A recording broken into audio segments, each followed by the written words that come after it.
The Committee on Oversight and Government Reform will come to order. Pursuant to the Committee Rule 5B and the House Rule 11-2H4, the Chair announces that he may postpone further proceedings today on any question of approving any measure or matter or adopting an amendment on which recorded vote or the yeas and nays are ordered. And without objection, the Chair is authorized to declare a recess at any time. Today, the committee meets to consider a number of bills designed to increase the transparency and effectiveness of our government. I would be remiss in not thanking the staff, both of the majority and the minority, for working very diligently on these items. And with a national debt at over $18 trillion and rising, we must look for ways to make our government more efficient. And the more we know about our government and what it is doing, the easier it is to make informed choices about what is working and what isn't. To that end, the ALERT Act of 2015 increases the quality and frequency of information that must be shared with the public about the cost, the burden, and legal basis of upcoming regulations. We also need to make sure that we are using the information that we have. The Evidence-Based Policy Commission Act of 2015 studies how to best use program data to fund programs that work. We also need to make common sense cuts when we can. The Presidential Allowance Modernization Act ends an unnecessary government handout to former presidents making millions of dollars after leaving office. In addition, for the government to be effective, we have to put our watchdogs, the Inspector Generals, in a position to be successful. The Inspector General's Empowerment Act of 2015 gives the 14,000 Office of Inspector General's employees additional tools that they need to keep their respective agencies honest. In fact, Congress is long overdue in giving the IG several of these tools, like the ability for an Inspector General to issue subpoenas for witnesses who refuse to appear voluntarily. While we look forward to ways to streamline our government, we cannot sacrifice our security. One bill that we will consider today is designed to protect the personal information of Americans turned over to the government. The Safe and Secure Federal Websites Act of 2015 protects the privacy and security of Americans who have access to federal websites. And finally, if everyone agrees, we will name 6 post offices. I appreciate everyone being here today and look forward to a robust discussion. I now recognize the distinguished ranking member, Mr. Cummings, for his opening statement. Mr. Chairman, I look forward to our session today, and I'm pleased to be an original co-sponsor of H.R. 2395. And I know we haven't gotten to the bill yet, so I'll let you proceed, and I yield back. I thank the gentleman from Maryland. I would also like to point out that the chairman of the full committee has had some emergency surgery that is hopefully going to be taking place in a very short order, so our thoughts and prayers are with Chairman Chaffetz, and I know the ranking member agrees with me on that. So we'll go on to the consideration of H.R. 2395, the Inspector General's Reform Act of 2015. The clerk will designate the bill. H.R. 2395 to amend the Inspector General Act of 1978 to strengthen the independence of the Inspectors General and for other purposes.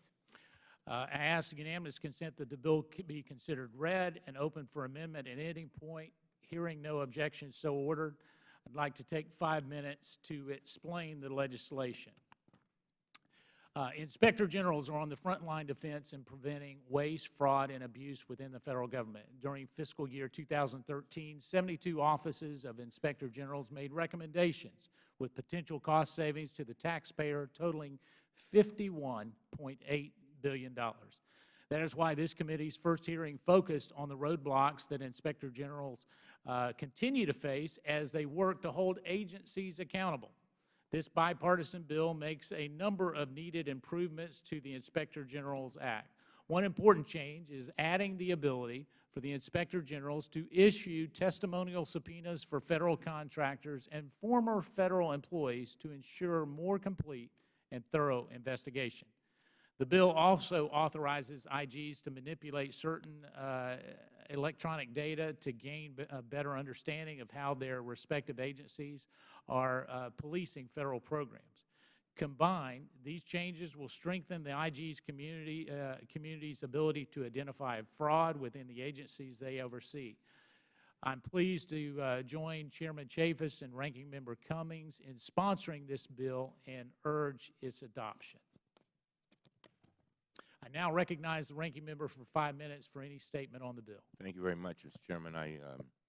Just going back to what you had said a little bit earlier about Chairman Chaffetz, I pray that he has a speedy recovery, and certainly our prayers are with him and his family.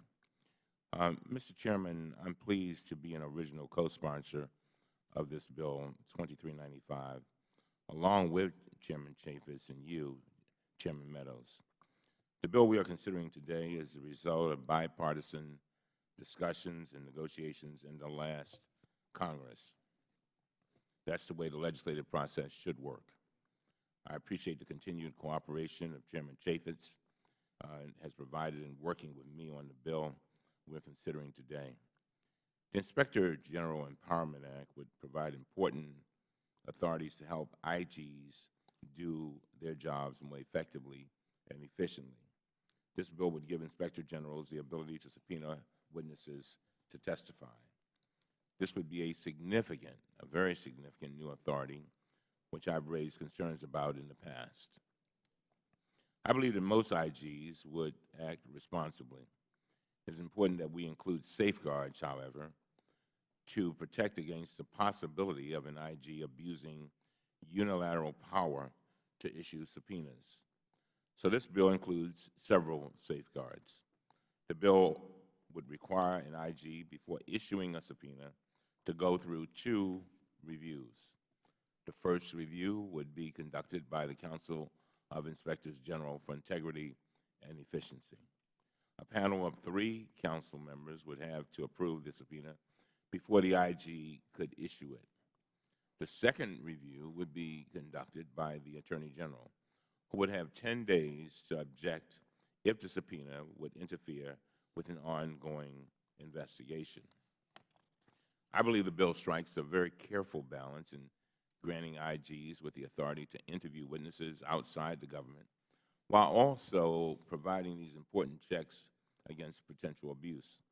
This bill also would make needed reforms to CIGI's Integrity Committee process for investigating allegations of wrongdoings by Inspector General. CIGI's process can be painfully and unnecessarily slow. In a recent example, the National Archives Inspector General sat at home on administrative leave for almost 2 years while the archivists waited to get a report. The bill would require the Integrity Committee to make an initial decision on whether to initiate an investigation within 60 days. The bill would then require the Integrity Committee to conduct investigations within 6 months. If an investigation could not be completed in 6 months, the Integrity Committee would be required to notify the committee and the Senate Committee on Homeland Security and Governmental Affairs.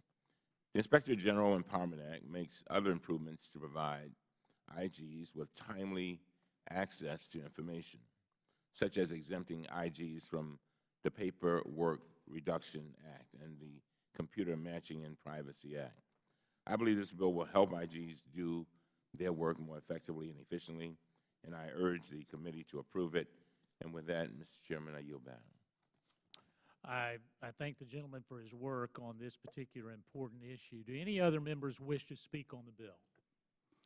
The chair recognizes the gentleman from Virginia, Mr. Conley. Thank you, Mr. Chairman.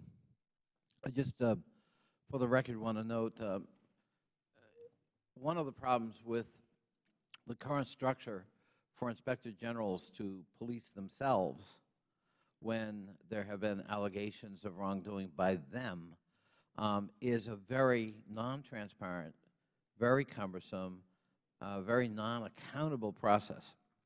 And we need to fix that legislatively because the current structure simply does not work well. So I support this bill, but I think we need to go a lot further when it comes to the actual policing mechanism within the Inspector General community to ensure that there are no clouds over them, because the integrity of their work is also a function of their own integrity and the perception of that integrity. And we've seen examples where, unfortunately, that has been problematic. But the process for adjudicating that and clearing someone's good name, or, in fact, finding that there were issues that needed to be addressed that could cloud the actual work product, is a very flawed process, I can tell you. And this committee, I think, has to address that in the longer term. So, Gentleman yield. yeah, absolutely. I'm just curious, what kind of things do you have any ideas as to how we might do what you just accomplished? Because I agree with you. Yeah. Right now, for example, the FBI chairs one committee, and the actual chairman of SIGI is not involved directly in, say, the review process when a complaint has been filed about somebody. He's completely in the sideline. That makes no sense at all. Trying to put a timeline. They meet only sort of every whip stitch, and they may or may not give us an accounting as to why they decided not to pursue something or to pursue something. And I don't think that's fair to the individual involved to be left hanging out. And I also think that there are other mechanisms we could add.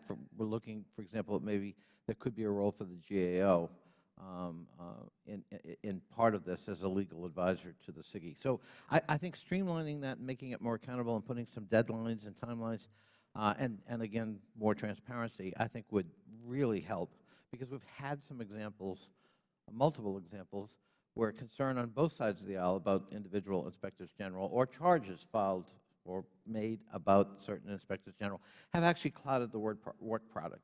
This committee particularly has to be sensitive about that, as you know, Mr. Cummings, because we rely on the IG in terms of analysis, testimony, and so forth, and there can't be a cloud over that testimony or that individual and or his or her office that just hangs out there for months or maybe even years. Thank you. I thank the gentleman, and as he knows, that's one of those issues where I think that we can find some common ground as we move forward. Are there any other members wishing to speak on the bill? All right, we're now ready to start the amendment process. Are there any amendments to the bill? If there are none, the question is now on the adoption and favorable reporting of H.R. 2395 to the House of Representatives. All those in favor signify by saying aye. Aye. Aye. Those opposed? In the opinion of the chairs, the ayes have it. The bill is ordered favorably reported.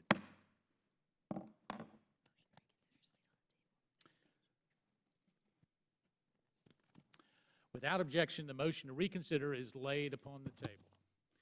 H.R. 1777, the Presidential Allowance Modernization Act, is our next item. Our next item for consideration, if the clerk will designate the bill. H.R. 1777 to amend the Act of August 25, 1958, commonly known as the Former President's Act of 1958, with respect to the monetary allowance payable to a former president and for other purposes. I ask unanimous consent that the bill be considered read and open for amendment at any point. Hearing no objections, so ordered. I have an amendment in the nature of a substitute to the bill. In the interest of time, I will call up the amendment in the nature of a substitute and give one statement for both the amendment in the nature of a substitute and the underlying bill. Without objection, the amendment will be considered as read. The clerk will designate the amendment. Amendment in the nature of a substitute to H.R. 1777, offered by Mr. Meadows. Strike all after the enacting clause and insert the following. And the Delegate Norton is co-sponsoring as well. And so I'd like to take 5 minutes to explain the legislation and the amendment in the nature of a substitute. The Presidential Allowance Modernization Act updates an arcane law, the former President's Act of 1958, that misses the mark while reducing unnecessary costs to taxpayers. In 2015, $250,000 was appropriated for the former President's pension, travel, staff, office space, and other related expenses. The bill reduces the amount spent on administrative expenses by limiting it to $200,000, but reduces the amount of dollar for dollar that for every dollar the former President earns in excess of $400,000. Updating the allowance provided to a former President ends an unnecessary government handout to former Presidents making millions of dollars after leaving office. Today's legislation also sets a $200,000 annual pension for each former President and a $100,000 annual survivor benefit for each surviving spouse. This bill does not affect funding for the security or the protection of former presidents or a family member of a former president. Mr. Chaffetz and Mr. Cummings have joined together in offering this legislation. I urge the support of this common sense bill. I now recognize the ranking member for 5 minutes for any statement on the bill. Thank you very much, Mr. Chairman. And I also thank Chairman Chaffetz for his work on H.R. 1777, the Presidential Allowance Modernization Act, and I'm pleased to be a co-sponsor with him on this legislation. This legislation would amend the former President's Act of 1958 to cap former President's annual pension at $200,000 indexed to inflation. Currently, the annuity paid to former presidents is equal to the pay of cabinet secretaries, which for 2015 is $2,003 annually. The bill also would provide an additional annual allowance of $200,000 for expenses.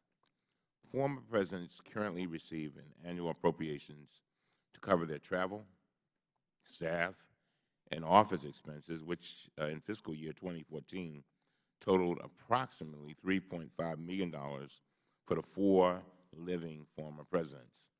Under this bill, the annual allowance would be reduced dollar for dollar in instances in which a former president adjusted gross income in a taxable year exceeds $400,000. Taxpayers should not have to pay for former president's allowance if the former president is making a comfortable living, earning more than $400,000 a year after leaving office. This legislation would not affect the funding for the security and protection of former presidents and their spouses. The legislation also would update the pension amount for surviving spouses of former presidents that has been unchanged since Congress passed the Former President's Act in 1958. It would increase the pension for surviving spouses from $20,000 to $100,000. Lastly, I want to thank Chairman Chaffetz for addressing Representative Norton's concern that the bill as introduced would prohibit a former president or surviving spouse from receiving a pension during the period of time he or she holds a position in the District of Columbia government. While this language may have made sense in 1958, since the passage of the Home Rule Act, the District of Columbia government pays for the pensions of its own employees. There's no longer the concern that a former president would receive both a pension and a salary from the federal government. The changes in the law that would be made by this bill make fiscal sense, and I urge my colleagues to join me in supporting the bill. And I thank you, Mr. Chairman, and with that, I yield back.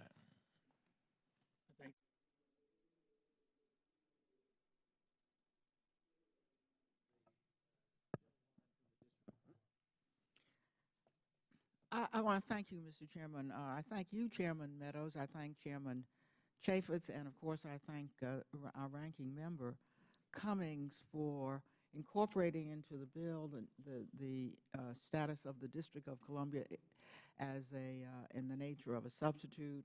I think the ranking member has explained it well. When this bill was passed, forbidding double dipping by the president, the District of Columbia was not an independent government. That was 1958. The 1973 Act makes the District of Columbia an independent government so that if the president is double dipping, his pension would be paid by the District of Columbia government, not through the federal government. And I think, and I very much appreciate that the district's present status is being observed. I only wish it were observed more often, Mr. Chairman. I thank the gentlewoman for her kind comments. And do any other members wish to speak? The gentleman from Wisconsin, Mr. Grothman, is recognized. I think this is a very good bill, a very necessary bill, given what we've seen going on here. I'm sure in the past we've all talked about Harry Truman, and there were good things about Harry Truman and bad things about Harry Truman. But I know when after he left office, people wanted to give him something. And of course, just like a retired athlete or retired actor, there are people who want to use somebody to sell something or whatever. And I think Harry Truman said this office is not for sale. And the thing I like about this bill is that if people begin to earn outside income trading on their office, the income that we give them begins to drop. And hopefully it will restore some dignity to the office of kind of ex-president. So I'm going to enjoy voting for this bill. I thank the gentleman. Are there any others wishing to speak on the bill? We're now ready to start the amendment process. Are there any amendments to the amendment? If none, the question is now on the adoption of the amendment in the nature of a substitute. All those in favor signify by saying aye. Aye. Those opposed, no. In the opinion of chairs, the ayes have it. The amendment is agreed to. The question is now on the adoption and favorable reporting of H.R. 1777 as amended to the House of Representatives. All those in favor signify by saying aye. Aye. Aye. Those opposed, no. In the opinion of the chairs, the ayes have it. The bill is ordered favorably reported, and without objection, the motion to reconsider is laid upon the table. H.R. 1831, our next item for consideration is H.R. 1831, the Evidence-Based Policymaking Commission Act of 2015. The clerk will designate the bill. H.R. 1831 to establish the Commission on Evidence-Based Policymaking and for other purposes. I ask unanimous consent that the bill be considered read and open for amendment at any point. Hearing no objection, so ordered. I have an amendment in the nature of a substitute to this bill, and in the interest of time, I will now call up the amendment in the nature of a substitute and give one statement for both the amendment in the nature of a substitute and the underlying bill. Without objection, the amendment will be considered as read. The clerk will designate the amendment. Amendment in the nature of a substitute to H.R. 1831, offered by Mr. Meadows of North Carolina. Strike all after the enacting clause and insert the following. I'd like to take 5 minutes to explain the legislation and the amendment in the nature of a substitute. I'm pleased that the committee is considering legislation to determine the best way to make information accessible to those who need it for informed decision-making. The bill before the committee today is sponsored by Chairman Paul Ryan. Senator Patty Murray has introduced a companion bill. The President expressed support for this legislation in his fiscal year 2016 budget. CBO estimates annual federal spending will exceed $4 trillion in just 2 years, and the federal government administers more than 1,500 different programs. We know that some programs are duplicative or wasteful, but what about the others? Are they working? For the most part, we just don't know. According to two former OMB directors, Jim Nussel and Peter Orszag, less than 1% of the federal spending is backed by evidence. GAO repeatedly calls for more and better data for both the GAO and agencies to effectively analyze federal programs. Unfortunately, in many instances, the federal decision makers do not have access to the data that would best inform them of the ultimate decisions. The Commission will also make recommendations on how to incorporate program outcome data into the initial program design so that we can track the value of the program from the very first dollar spent. I urge my colleagues to support this needed legislation, and I now recognize the ranking member for 5 minutes for any statement on the legislation. Thank you very much, Mr. Chairman. The Evidence-Based Policymaking Commission Act was introduced in the House by Representative Paul Ryan and in the Senate by Senator Patty Murray on April 16, 2015. The bill would create a 15-member commission to study ways to improve the use of administrative data on federal programs and tax expenditures. Federal agencies collect a large amount of data on existing programs and the beneficiaries of those programs. Too often, however, federal agencies do not share these data and other federal agencies with other federal agencies or with private researchers in ways that can help to determine what is working and what is not. The administration has called for a greater use of evidence-based analysis to improve federal programs, especially in the areas of education, health, and international development programs. And the authors of this bill have worked with the White House in drafting this legislation. In examining ways to better use administrative data, it is crucial to ensure that individuals' privacy continues to be protected. That is why the members of this commission would be required to have expertise not only in economics and statistics, but also in data security and confidentiality. The bill is supported by a wide spectrum of private sector organizations, from the Heritage Foundation to the Urban Institute. I believe this evidence-based policymaking commission would help us to improve the efficiency and effectiveness of the federal government. Therefore, I urge my colleagues to support the bill, and with that, I yield back. I thank the gentleman. Do any other members wish to speak on the bill? We're now ready to start the amendment process. Are there any amendments to the amendment? If none, the question is now on the adoption of the amendment in the nature of a substitute. All those in favor signify by saying aye. Aye. Aye. Those opposed, no. In the opinion of the chairs, the ayes have it. The amendment is agreed to. The question is now on the adoption and favorable reporting of H.R. 1831 as amended to the House of Representatives. All those in favor signify by saying aye. Aye. Those opposed, no. In the opinion of the chairs, the ayes have it. The bill is ordered favorably reported, and without objection, the motion to reconsider is laid upon the table. The next item for consideration is H.R. 451, the Safe and Secure Federal Websites Act of 2015. The clerk will designate the bill. H.R. 451, to ensure the functionality and security of the new federal websites that collect personally identifiable information and for other purposes. I ask unanimous consent that the bill be considered read and open for amendment at any point. Hearing no objections, so ordered, and I'd like to take 5 minutes to explain the legislation. The Safe and Secure Federal Websites Act of 2015 was introduced by Representative Chuck Fleshman on January 21st of 2015. This bill increases the security and functionality requirements for federal websites that process or contain personally identifiable information, also known as PIIs.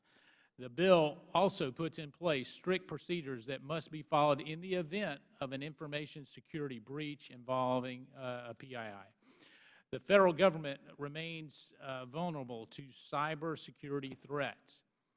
The Anthem and Sony hacks remind everybody of the damage that information security breaches can cause. With the ever-growing presence of cybersecurity threats and in the wake of several high-profile data breaches, the federal government must do everything it can to protect its information security.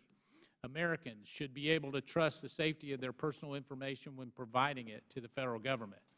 The Safe and Secure Federal Websites Act of 2015 is a much-needed step forward, ensuring that trust. I urge my colleagues to support this legislation, and I now recognize the ranking member for 5 minutes for any statement on the bill. Thank you very much, Mr. Chairman. We all agree that the federal agency websites must be secure in order to protect taxpayers from being the victims of data breach. For that reason, I support the Safe and Secure Federal Websites Act. Data breaches at Target, USIS, Anthem, and other entities have targeted sensitive personal information. And the importance of information security cannot be overstated.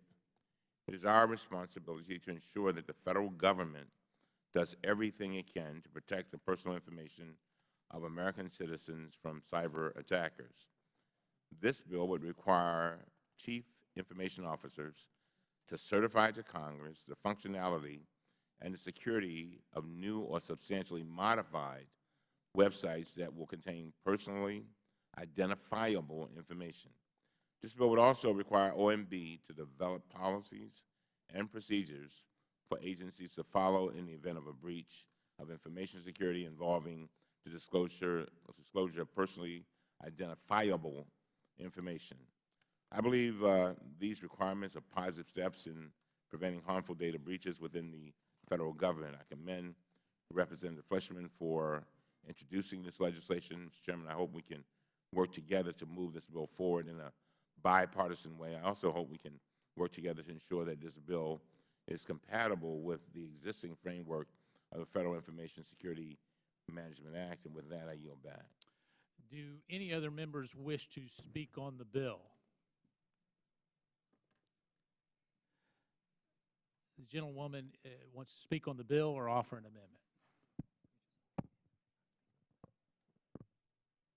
Okay, I'd like to offer an amendment. Okay, to- we're hearing no one wanting to speak on the bill. We're now ready to start the amendment process. Are there any amendments to the bill? Thank you. Thank you, Chairman and Ranking Member Cummings, for allowing us to hold this markup today. I'd like to offer an amendment to H.R. 451, the Safe and Secure Federal's Website Act of 2015. My amendment is not intended. All right, the clerk will designate the amendment. Amendment to H.R. 451, offered by Ms. Kelly of Illinois. Page 5, insert after line 25 the following new subparagraph.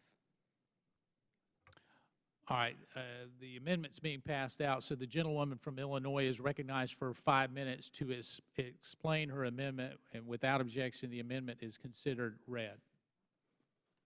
My amendment is not intended to diminish the proposal. Rather, it is a fix I believe will strengthen this legislation in a common sense, responsible way.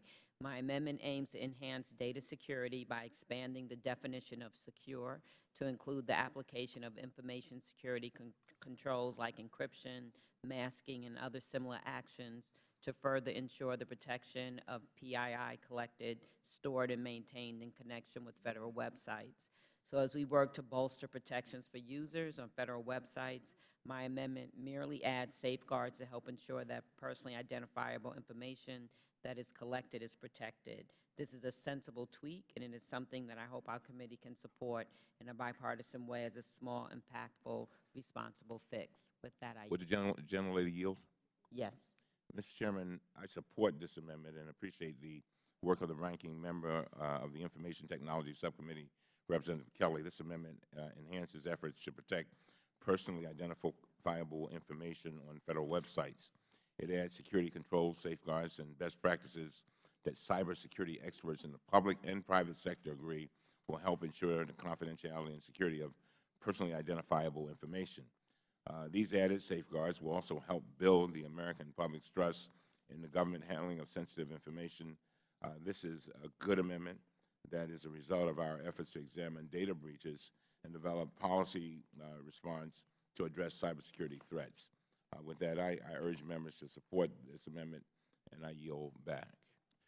I thank the gentlewoman from Illinois for her amendment. It does further the intent of the bill by requiring the data collected and maintained by agencies be encrypted, masked, and or similarly protected. In the wake of several high-profile data breaches, the federal government must increase this information security. I appreciate Ms.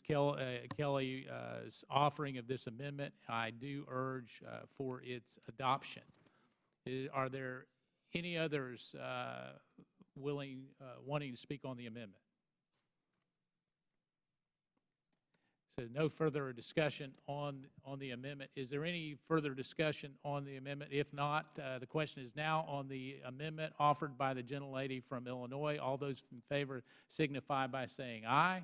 Aye. Those opposed, no. In the opinion of chairs, the ayes have it, and the amendment is agreed to. any further amendments to the bill? If there are none, the question is now on the adoption. Chairman? Yes, the gentleman. All right, never mind. I'm sorry. I withdraw. Thank you. Does the gentleman from Wisconsin seek to be recognized? Yes, thank you. Gentleman's recognized. I'd just like to be added a co-sponsor to H.R. 1777. All right, it is duly noted. The gentleman from Wisconsin seeks to be a co-sponsor of this particular piece of legislation. If there are no further amendments, the question is now on the adoption of favorable reporting of H.R. 451 to the House of Representatives. All those in favor signify by saying aye. Aye. Those opposed, no. In the opinion of the chairs, the ayes have it, and the bill is ordered favorably reported. And without objection, a motion to reconsider is laid upon the table. The next item for consideration is H.R. 1759, the Alert Act of 2015. The clerk will designate the bill. H.R. 1759 to amend Title V, United States Code, to provide for the publication by the Office of Information and Regulatory Affairs of information relating to rulemakings and for other purposes. I ask unanimous consent that the bill be considered read and open for amendment at any point. Hearing no objection, so ordered. I'd like to take 5 minutes to explain the legislation. The Alert Act provides accountability and transparency to our regulatory state. By requiring agencies to submit monthly updates on regulatory activity, the public will get up-to-date information about anticipated regulatory activity. This will provide the opportunity for meaningful participation in the regulatory process. The bill also ensures that the administration will comply with these requirements by preventing a rule from going into effect until it has been noticed for 6 months, unless the President issues an executive order certifying that the rule is necessary for the health, safety, or other important reasons. Last year, the administration finalized rules that cost nearly $17 billion and proposed rules that would cost more than $180 billion. Given the burden of regulation, the American public deserves a chance to participate in the development and then prepare for the implementation. This legislation gives them that opportunity. And I would urge my colleagues to support this needed legislation, and I now recognize the ranking member for 5 minutes for any statement on the bill. Thank you very much, Mr. Chairman. Mr. Chairman, I oppose this legislation.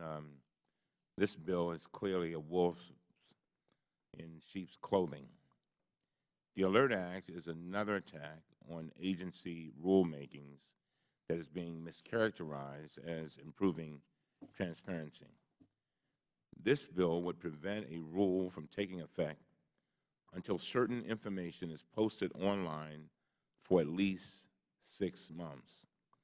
This is an unnecessary roadblock and is effectively a moratorium on rules. The only exceptions to this requirement would be if an agency exempts the rule from the notice and comment requirements of the Administrative Procedure Act, or if the President issues an executive order. This requirement provides a perverse incentive to agencies to promulgate rules outside of the notice and comment provisions of the APA.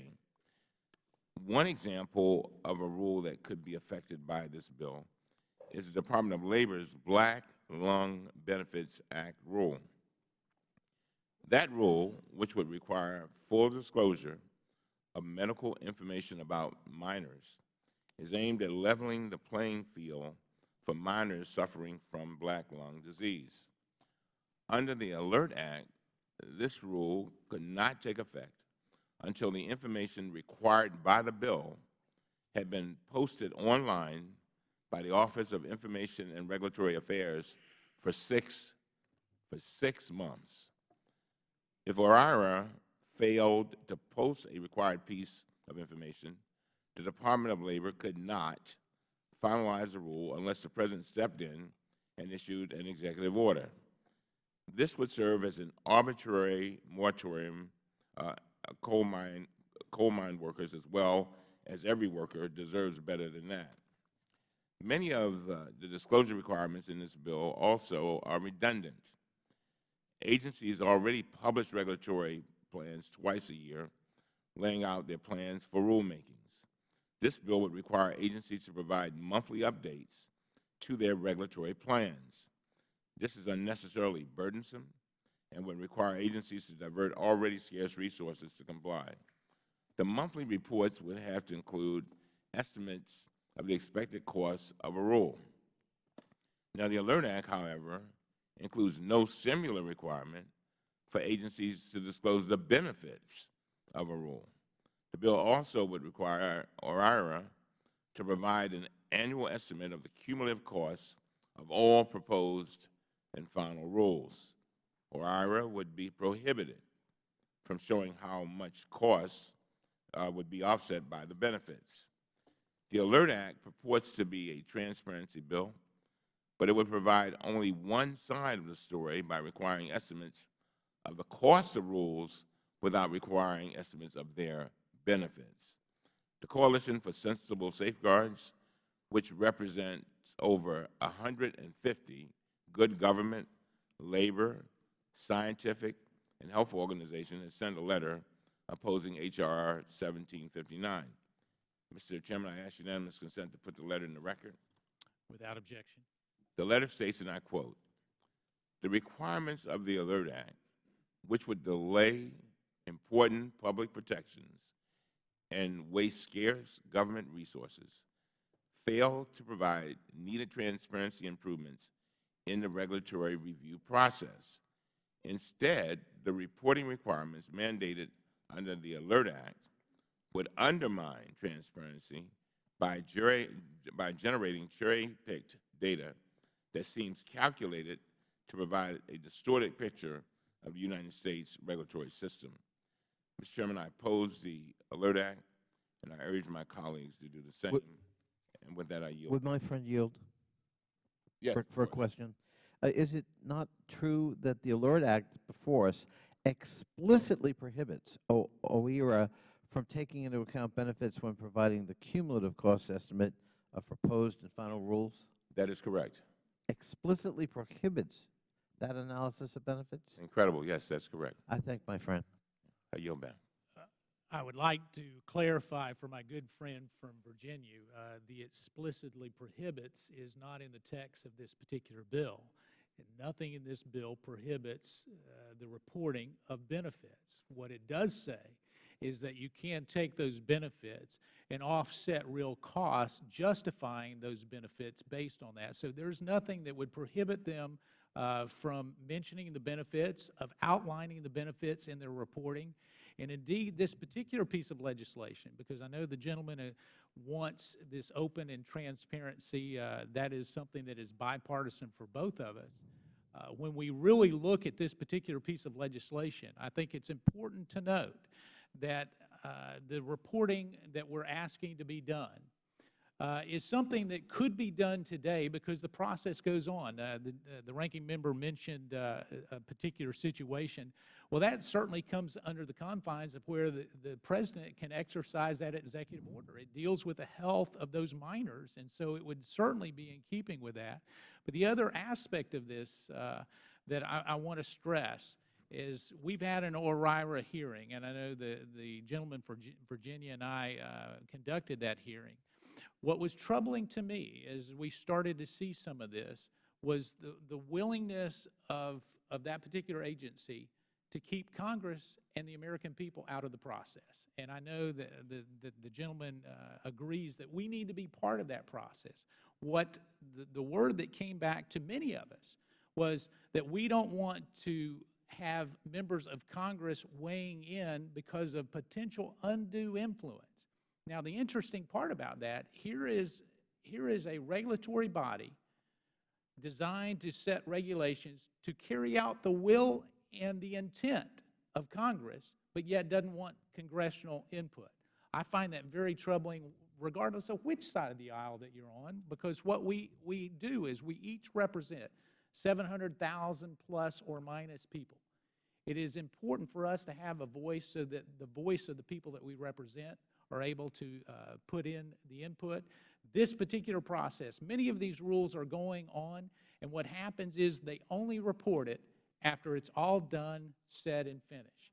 This would be a transparency issue, and I strongly support the adoption of this particular. Would my friend yield for a second? Without question. Thank you. I appreciate his words, and I certainly have joined with him on the need for more transparency, and I certainly recall the hearing we conducted, and I share your concern about the resistance by the witness in terms of congressional oversight and accountability. However, I would simply say, certainly many of us on this side of the aisle believe that you cannot have an accurate assessment of a proposed rule without taking fully into account the costs and the benefits. And I concede sometimes the benefits are hard to quantify. But when we look back on regulation of asbestos, would we not agree that the benefits that accrued from that in terms of cancer prevention have been enormous? And that if we had only looked at the cost of abatement, we would not have captured the public health benefit from that rulemaking. And so our concern is that we need to be more balanced. And I think on the other side of the aisle, we're very focused on costs and the burden they put on businesses. And maybe in the process I'm sure, unwittingly shortchange the public benefit that can adhere to that. And when we explicitly say in a bill, you cannot take into account the benefits when you're estimating the cumulative cost estimate of the proposed final rule, I think that distorts the picture and taints the process. I thank my friend. I thank the gentleman. Really already the agencies and ORIRA report the benefits in the notice of the rule. And so this bill is really about preparing for the implementation of it. It's not really about what it reports or what it doesn't. You don't have to prepare for the benefits of something that's coming down. You do have to prepare for the cost of that. And as a small business owner for many, many years, I know that those regulations that came down, a rule that got made at a federal level or even at a state level, but certainly here we're dealing with the federal level, had real implications in terms of my planning. And really what it had for me was implications on who I hired and the long-term benefits of those employees. And so I look forward to supporting this legislation. Are there any other members who wish to be heard and speak on the bill? Mr. Chairman? The gentleman from Massachusetts, Mr. Lynch, is recognized. I believe I have an amendment at the desk. Are there any other members wishing to speak on the bill? All right, we're now ready to start the amendment process. Are there any amendments to the bill? All right, the gentleman from Massachusetts, Mr. Lynch, is recognized. Thank you, Mr. Chairman. If the clerk will designate the amendment. Amendment to H.R. 1759, offered by Mr. Lynch of Massachusetts. Page 4, after line 21, insert the following. All right, the gentleman from Massachusetts is recognized for 5 minutes to explain the amendment, and without objection, the amendment is considered read. Thank you, Mr. Chairman. I do want to clarify for the record what the bill actually says. The bill requires publication of certain information. The bill requires that the costs be published in the Federal Register.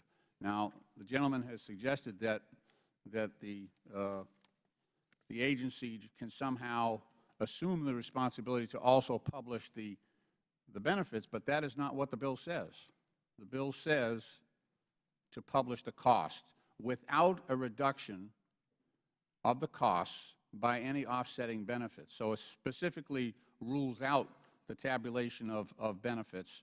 And maybe you're suggesting there's an unwritten rule here, but that begs the question why we are writing it down. So this bill does not at all allow or consider the tabulation of benefits.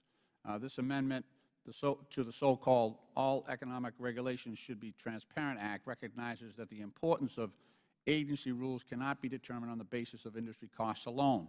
Rather, to this end, my amendment would require federal agencies to also provide an estimate of the individual benefits of a proposed regulation, just as H.R. 1759 currently requires them to provide individual regulation cost estimates.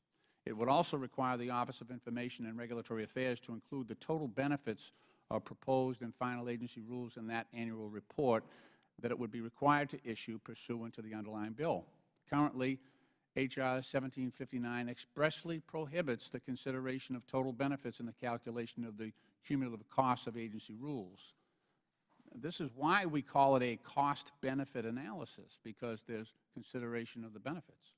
I'd note that the Coalition for Sensible Safeguard recently expressed strong concern over the bill's failure to require information on the benefits of agency regulations. The Coalition is an alliance that includes 150 consumer and labor, good government, health, and environmental groups, such as the AFL-CIO, Americans for Financial Reform, and the Natural Resource Defense Council.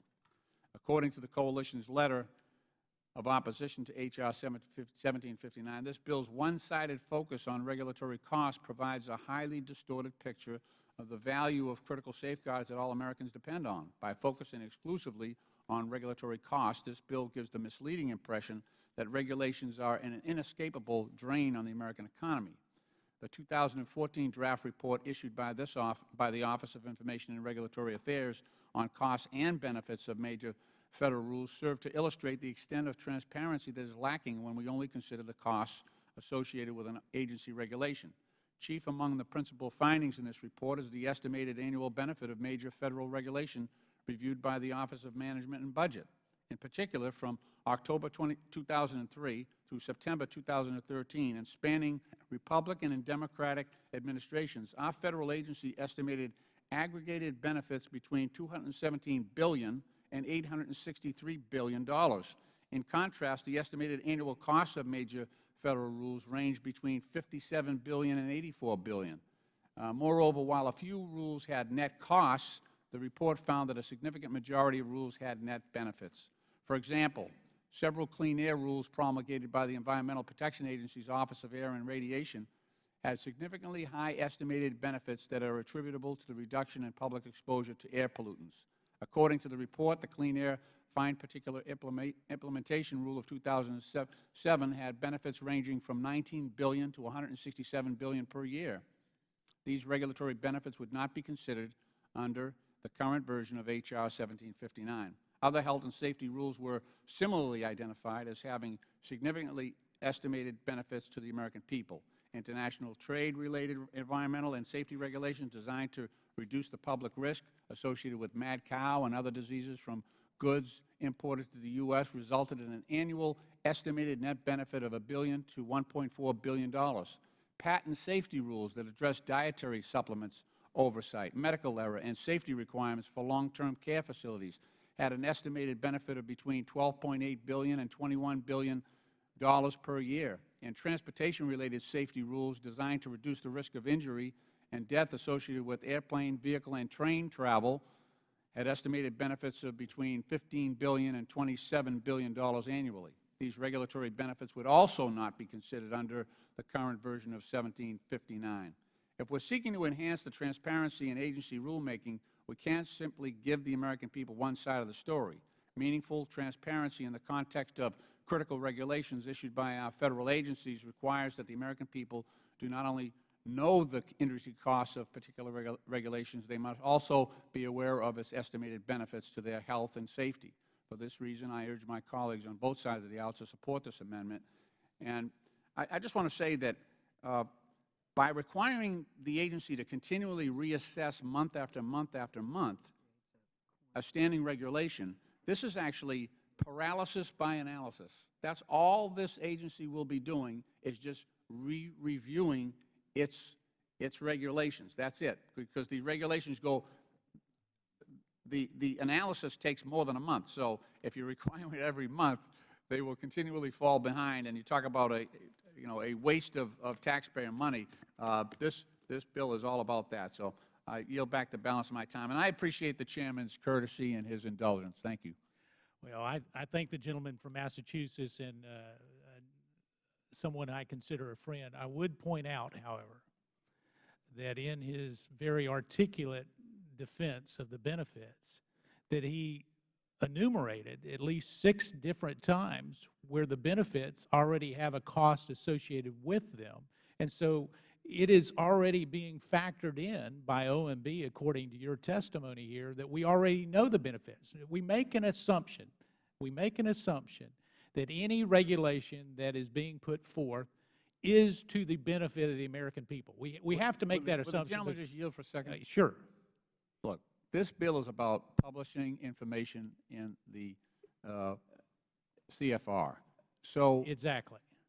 so if we're going to publish the costs But and let that story be told, then and we're going to deliberately hide the benefits by assuming that every American out there that might come into contact with this information is totally unaware of the benefits. I mean, I think you have to balance it out. Well, I would agree with the gentleman, reclaiming my time. I would agree with the gentleman, but here are 2 different points that I would point out to the gentleman from Massachusetts. One is, when the proposed rulemaking goes, there is a benefit, a statement of benefit there.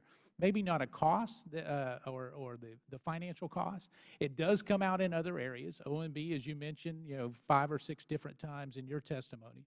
But more than that is the rulemaking process should not be a political process. What happens is on this is, for those who are preparing for the rule to be implemented, it needs to have a cost that is associated with that so that you can plan. Now, the very fact that we talk about there being benefits is certainly what we would hope that the rulemaking process is all about. Now, the other point that I want to push back a little bit, the analyzing it every month is not the case. It is posting the progress of that particular rule so that we don't get a situation where Mr. Conley and I had just the other day, where we're going to get informed of the rulemaking process after it's already done. They're going to give it, so there will be no chance for input at that point during that. And so I think that that is critical in a transparency issue for the benefit of that. But I do think the spirit in which the gentleman has offered his amendment. Are there any others wishing to speak on the amendment? The gentlewoman from the District of Columbia. I just like to, I don't think that this is a feasible process. And I associate myself with the comments of my friends, Mr. Cummings and Mr. Lynch. But the notion of the monthly, I mean, it's really interesting to see that on that side of the aisle where you complain about red tape and the regulatory process, you seem to put on the regulatory process itself red tape. One wonders whether the point is to keep the rule from coming out. Monthly reports, we already have this Regulatory Flexibility Act. That's twice yearly. There you would have something to say. Once you have this twice yearly report, one has to ask, what is the point of monthly reports except to tie the agency up so that it cannot get to the final rule? One begins to think that there's a conspiracy on the other side.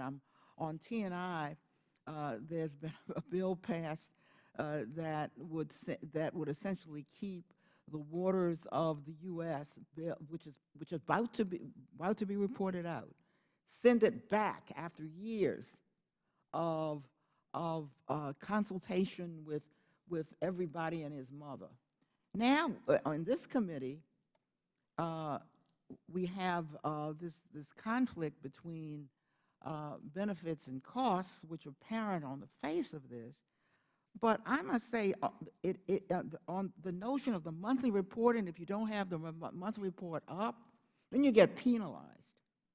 The rule can't become effective until these monthly reports keep going up. So the people who are supposed to be perfecting the rule better drop everything to get their monthly reports done, or they're going to be penalized because ultimately the rule can't go in effect if these monthly reports are late. Mr. Chairman, this looks like a stumbling blocks that are trying to keep bills from moving regulations were moving. Regulations already, you complain, move too slowly. There is no doubt that they will move even more slowly if these monthly reports are required, and one has to wonder whether that is not the point of this process. Thank you. Well, I would say that there is a debate on the side, both sides of the aisle, perhaps, on the speed of which regulations move within this body, and I don't know that it would necessarily be a unanimous consent on my side that they move too slowly. I think that many of us believe some regulations move too fast, but I would like to point out, the gentlewoman is pointing out that it is burdensome upon a agency to have to post something once a month for a 6-month period. Well, it's actually posting. The gentleman from Massachusetts said analyze. Actually, it's posting the progress that they make, that's somehow laborious when we expect the American people, once that rule goes into effect, to have to abide by that rule each and every day, 365 days a year. You know, to ask an agency to do something for once a month for 6 months when we expect the American people to have to comply every day for the rest of their life somehow is not consistent. Is there anyone else wishing to speak on the amendment? Mr. Chairman. The gentleman, ranking member, is recognized. Thank you very much, Mr. Chairman. Mr. Chairman, I think we need to be very frank about this. Come on now. It's clear that what Ms. Norton has said is accurate. I mean, it doesn't take a rocket scientist to figure this one out. It is clear that there is an effort to stop regulations from going into effect. I mean, come on now. Come on, we're grown-ups. I mean, come on. Life is short. And we need to, whatever it is, let's vote on what it is. I mean, if that's the case, just say it. You know, this whole thing of benefits is so important.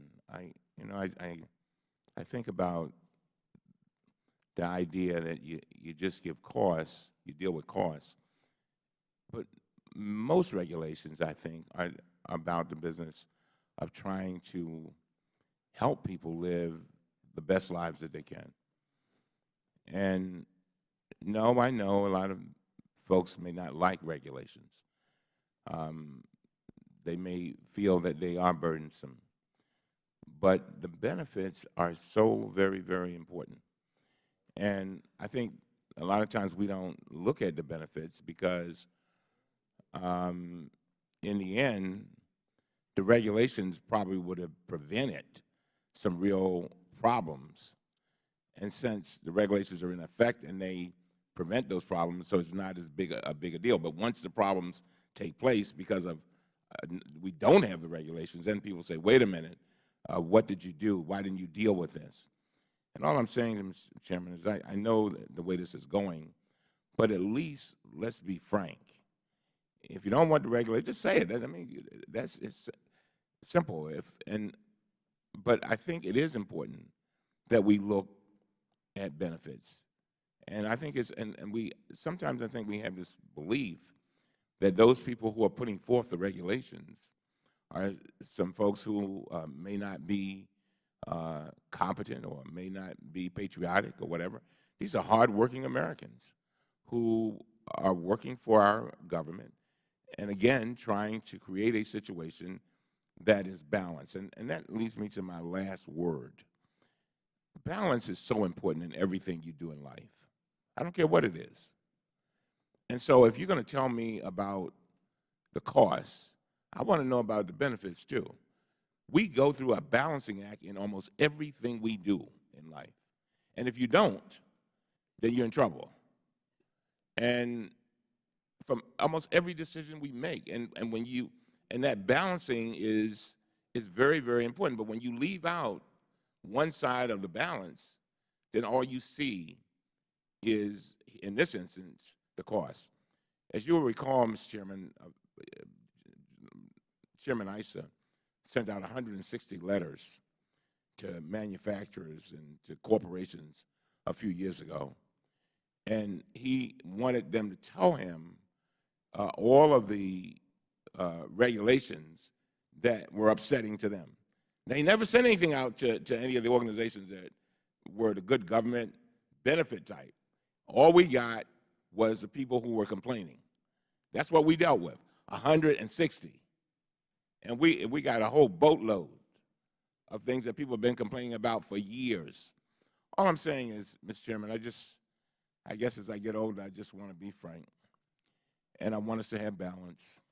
And I want us to be just straightforward with what we're doing. If you don't want regulations, say it. I don't want regulations. But we've got to, I mean, whatever we do, I think there has to be balance. And when you take the benefits out of the equation, I think you run into problems. And what are we afraid of? I mean, what's the fear of calculating the benefits in what we're doing? And so I'll yield back on that. I think the gentleman, in a spirit of balance, I think there are some of us, and the frankness that we talk about, there are some that believe that what we've done is the regulatory process, the binders of new regulations that we get each and every year continue to just add up. And the number of regulations that go well beyond the original intent, I believe, of Congress is the thing that is troubling to so many of us. And so in doing this particular piece of legislation directly addresses a hearing that Mr. Conley and I had where we had the head of OIRA here. And we, both of us, in a bipartisan way, continued to ask questions. And in my opinion, it was less than forthcoming in terms of the answers for the American people. And I think that your point is well taken, but I think the other part of that is the American people, they want the truth and a balance and transparency. And that particular witness was troubling both for Democrats and Republicans, and this particular legislation is set to deal with that so that it is not just the administrator of a particular agency that is making a decision on what should be shared, but that it consistently gets shared on a regular basis. Are there any other people willing to wanting to speak on the amendment? The gentleman from Virginia, Mr. Conley. Thank the Chair. You know, the Chair said something that I think has a ring of truth to it, that some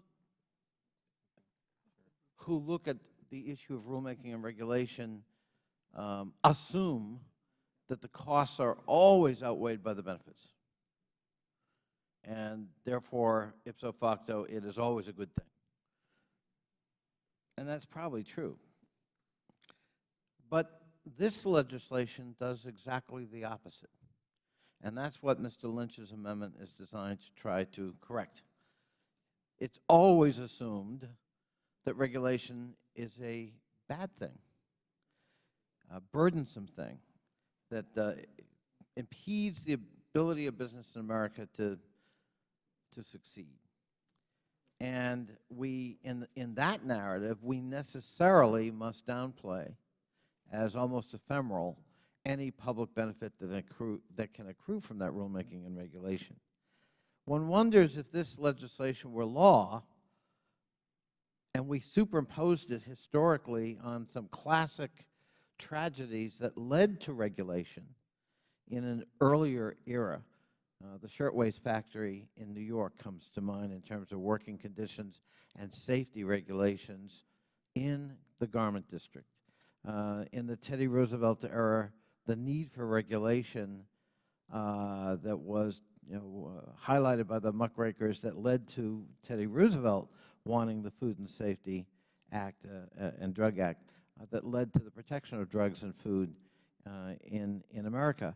If we had only looked at the costs of those regulations, I'm not sure we would have regulated. Mine safety. I mean, there are just a myriad of examples that I worry about, that in trying to highlight the burden of regulation, we are so downplaying, and in this case explicitly precluding, the enumeration and estimate of the benefits to the public, that we don't get the balance we're talking about, and that the ranking member, Mr. Cummings, just talked about. And that's my concern with the legislation. That's why I would support the amendment from the gentleman from Massachusetts, and I hope it passes so that we actually can have meaningful reform of the regulatory process. I thank you, Chair, and I yield back.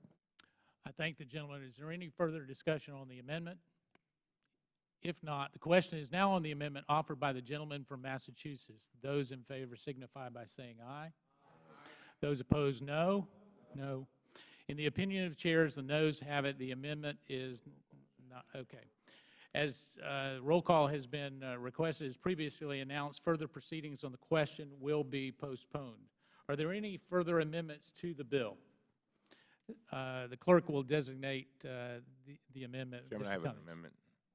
Clerk will designate Mr. Cummings' amendment. Amendment to H.R. 1759, offered by Mr. Cummings of Maryland, in the matter proposed to be inserted by Section 2A as Chapter 6A of Title V United States Code, strike Section 653 and redesignate Section 654 as Section 653. The gentleman from Maryland is recognized for 5 minutes to explain his amendment. Without objection, the amendment is considered read. Thank you very much, Mr. Chairman. My amendment would strike the 6-month moratorium on rules the bill imposes. The ALERT Act prohibits an agency rule from taking effect until the information the bill requires agencies to submit to proposed and final rules has been available on the Internet for at least 6 months. The bill requires the Office of Information and Regulatory Affairs to post the information online. Under the bill, if OIRA failed to post any of the required information, a rule would be prohibited from taking effect. This is an arbitrary moratorium. The bill only allows for 2 exceptions. One exception is if the agency exempts a rule from the notice and comment requirements of the Administrative Procedures Act. The other exception is if the President issues an executive order requiring a rule to take effect. The reasons the President could issue an executive order include an imminent threat to health or safety or other emergency, if the rule is necessary for national security, or if the rule is issued pursuant to any statute implementing an international trade agreement. The President should not have to issue an executive order to allow a final rule to take effect. This bill covers all agency rulemakings, no matter how small, no matter how big, and no matter how important.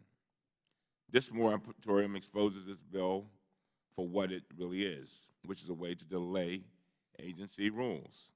The Coalition for Sensible Safeguards sent a letter last week opposing the ALERT Act, and that said, and I quote, "We are particularly concerned with the provision contained in Section 653A that would delay important rules essential to protecting the health, safety, and welfare of the American public until 6 months after information supplied by the agency heads is posted on the Internet by the Administrator of the Office of Information and Regulatory Affairs, unless such rules meet certain limited exemptions.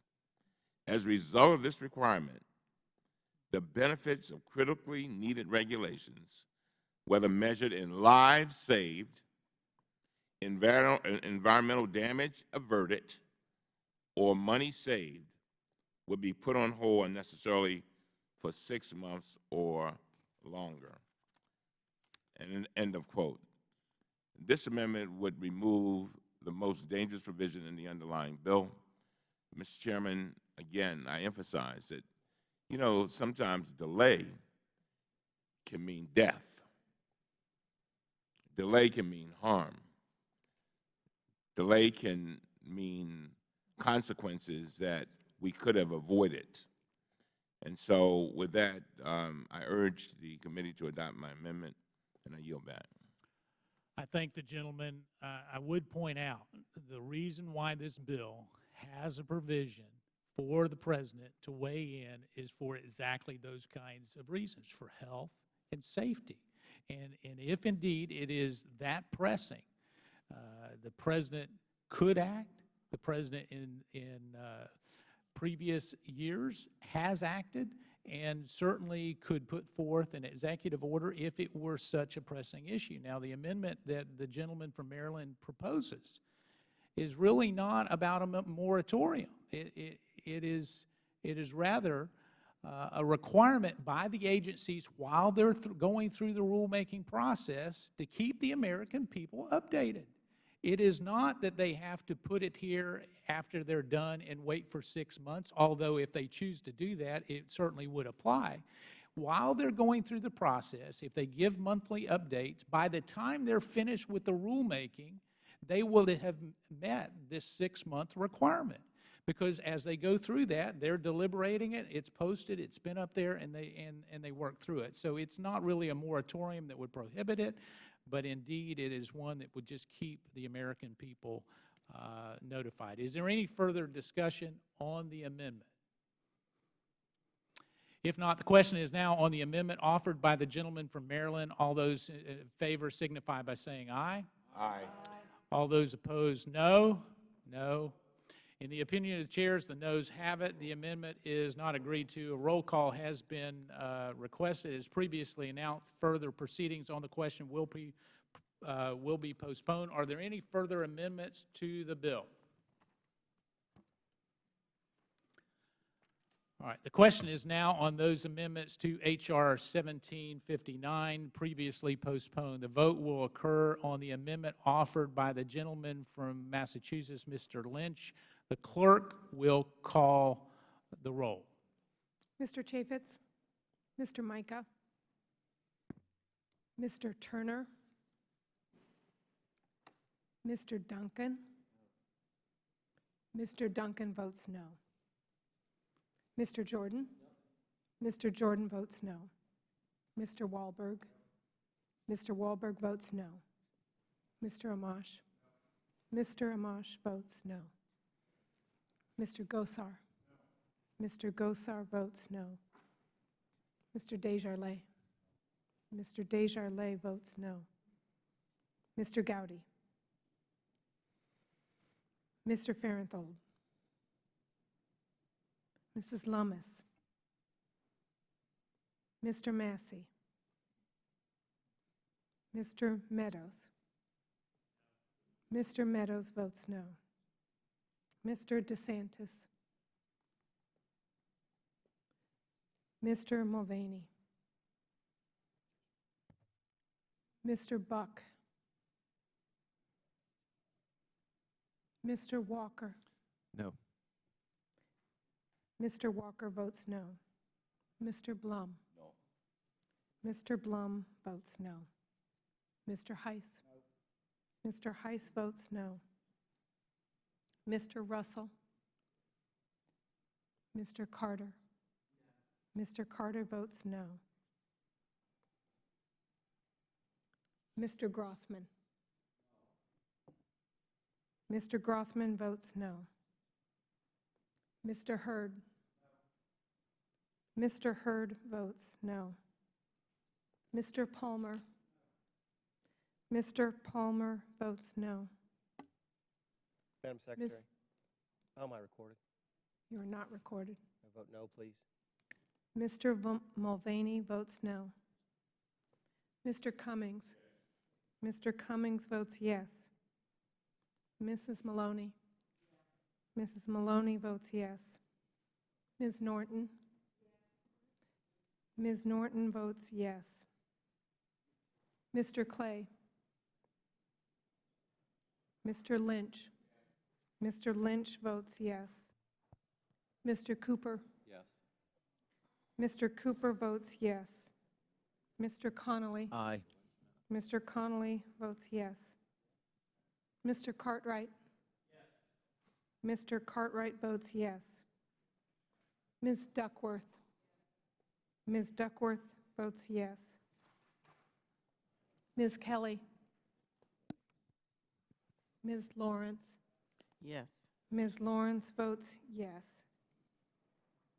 Mr. Liu? Mr. Liu votes yes. Mrs. Watson Coleman? Mrs. Watson Coleman votes yes. Ms. Plaskett? Yes. Ms. Plaskett votes yes. Mr. Desaulniers? Mr. Desaulniers votes yes. Mr. Boyle? Mr. Welch? Yes. Mr. Welch votes yes. Ms. Lujan Grisham?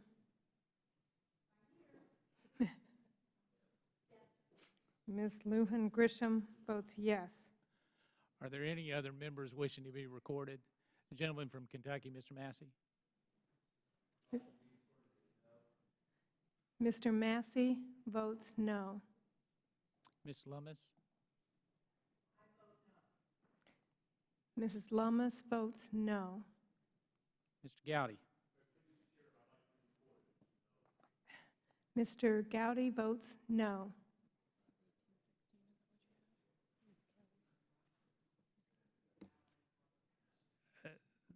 Ms. Kelly?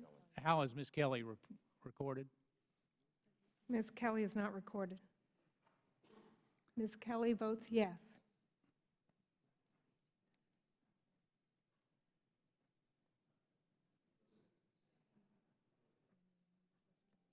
Any other members wishing to be recorded?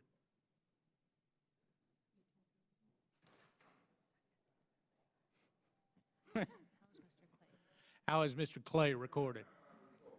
How is Mr. Clay recorded? You are not recorded. Mr. Clay votes yes.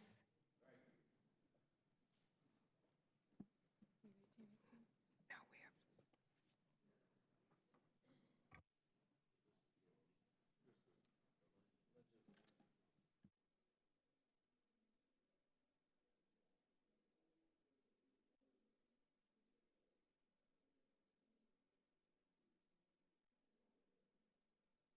The clerk will report the tally. There are 17 yeas and 18 nays. The noes have it. The amendment is not agreed to. The vote will occur on the amendment offered by the gentleman from Maryland, Mr. Cummings. The clerk will call the roll. Mr. Chaffetz? Mr. Micah? Mr. Turner? Mr. Duncan? Mr. Jordan? Mr. Jordan votes no. Mr. Wahlberg? Mr. Wahlberg votes no. Mr. Amash? Mr. Amash votes no. Mr. Gosar? Mr. Gosar votes no. Mr. Desjardins? Mr. Desjardins votes no. Mr. Gowdy? Mr. Gowdy votes no. Mr. Farenthold? Mr. Farenthold votes no. Mrs. Lummis? Mrs. Lummis votes no. Mr. Massey? Mr. Massey votes no. Mr. Meadows? Mr. Meadows votes no. Mr. DeSantis? Mr. Mulvaney? Mr. Mulvaney votes no. Mr. Buck? Mr. Walker? Mr. Walker votes no. Mr. Blum? Mr. Blum votes no. Mr. Heiss? Mr. Heiss votes no. Mr. Russell? Mr. Carter? Mr. Carter votes no. Mr. Grothman? Mr. Grothman votes no. Mr. Hurd? Mr. Hurd votes no. Mr. Palmer? Mr. Palmer votes no. Mr. Cummings? Mr. Cummings votes yes. Mrs. Maloney? Mrs. Maloney votes yes. Ms. Norton? Ms. Norton votes yes. Mr. Clay? Mr. Clay votes yes. Mr. Lynch? Mr. Lynch votes yes. Mr. Cooper? Mr. Cooper. Mr. Connolly? Mr. Connolly votes aye. Mr. Connolly votes yes. Mr. Cartwright? Mr. Cartwright votes yes. Ms. Duckworth? Ms. Duckworth votes yes. Ms. Kelly? Ms. Kelly votes yes. Ms. Lawrence? Ms. Lawrence votes yes. Mr. Liu? Mr. Liu votes yes. Mrs. Watson-Coleman? Mrs. Watson-Coleman votes yes. Ms. Plaskett? Yes. Ms. Plaskett votes yes. Mr. Desaulniers? Mr. Desaulniers votes yes. Mr. Boyle? Mr. Welch? Yes. Mr. Welch votes yes. Ms. Lujan Grisham? Yes. Ms. Lujan Grisham votes yes. Mr. Cooper? Yes. Mr. Cooper votes yes. How is Mr. DeSantis recorded? Mr. DeSantis is not recorded. Mr. DeSantis votes no. Is there any other members wishing to be recorded?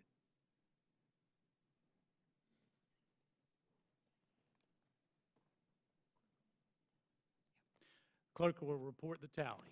On this vote, there are 17 yeas and 19 nays. All right, the question is now on the adoption and favorable reporting of H.R. 1759 to the House of Representatives. All those in favor signify by saying aye. Aye. Those opposed? No.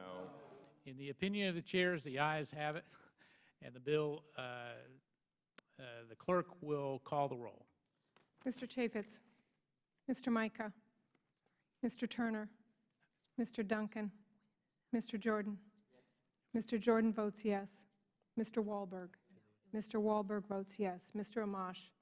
Mr. Amash votes yes. Mr. Gosar? Mr. Gosar votes yes. Mr. Desjardins? Mr. Desjardins votes yes. Mr. Gowdy? Mr. Gowdy votes yes. Mr. Farenthold? Mr. Farenthold votes yes. Mrs. Lummis? Mrs. Lummis votes yes. Mr. Massey? Mr. Massey votes yes. Mr. Meadows? Aye. Mr. Meadows votes yes. Mr. DeSantis? Mr. DeSantis votes yes. Mr. Mulvaney? Mr. Mulvaney votes yes. Mr. Buck? Mr. Walker? Mr. Walker votes yes. Mr. Blum? Mr. Blum votes yes. Mr. Heiss? Mr. Heiss votes yes. Mr. Russell? Mr. Carter? Mr. Carter votes yes. Mr. Grothman?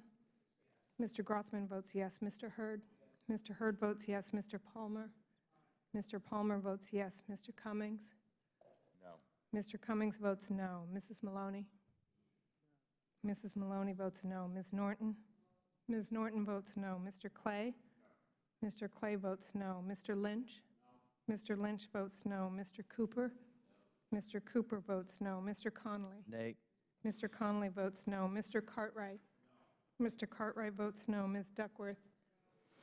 Ms. Duckworth votes no. Ms. Kelly? Ms. Kelly votes no. Ms. Lawrence?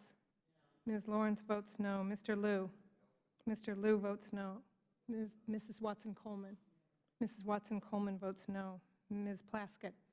Ms. Plaskett votes no. Mr. Desaulniers? Mr. Desaulniers votes no. Mr. Boyle? Mr. Welch? Mr. Welch votes no. Ms. Lujan Grisham? Ms. Lujan Grisham votes no. Madam Clerk, how is Mr. Duncan from Tennessee recorded? Mr. Duncan is not recorded. Mr. Duncan votes yes. Does any other member wish to be recorded?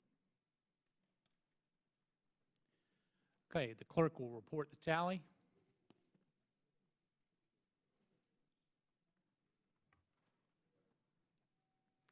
On this vote, there are 20 yeas and 17 nays.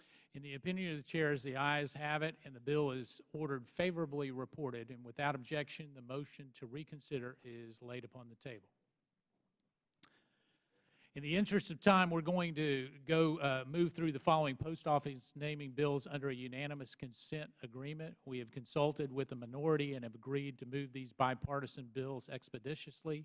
I ask unanimous consent that the committee favorably report the following bills to the House: H.R. 728, H.R. 891, H.R. 1326, H.R. 1350, H.R. 1442, and H.R. 1524. Without objection, so ordered. Without objection pursuant to Clause 2L of House Rule 11, members will have 2 days to submit views on the bills considered today. I ask unanimous consent that the staff be allowed to make the necessary technical and conforming changes to the bills reported today, subject to the approval of the minority. Hearing no objection, so ordered. If there is no further business, without objection, the committee stands adjourned.